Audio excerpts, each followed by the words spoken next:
Hello, this is Reverend Don Lewis coming to you from beautiful Salem. And tonight on Pagans Tonight Radio, my good friend Terry Milton was the guest, and she was talking about her specialty, which is psychic readings with stones. And while I was trying to think of something to talk about this evening, it occurred to me that maybe I should talk about that. Psychic reading with stones, magic with stones, all metaphysical uses of stones are based on the idea that everything that exists has spirit and spiritual qualities. We would say everything that exists is alive, not necessarily in the same sense that we are, but in a sense. It has a spiritual existence, it has a soul, it has its own qualities, and in daily life, consciously and unconsciously, we interact with the natural qualities of all these different things around us.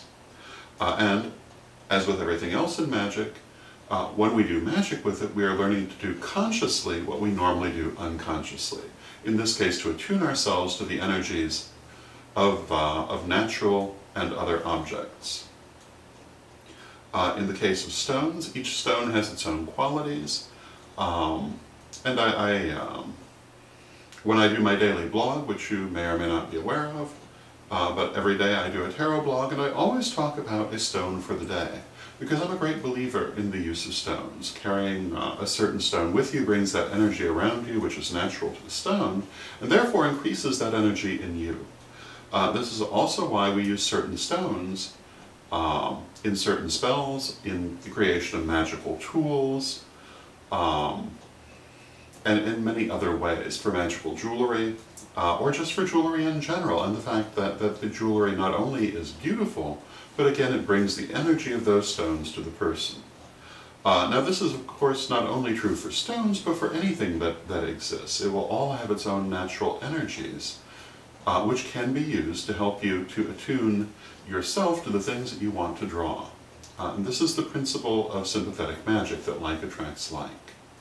The other thing that I think is very important when working with stones, and many other things as well, is to remember that the stone, like you, has a higher self.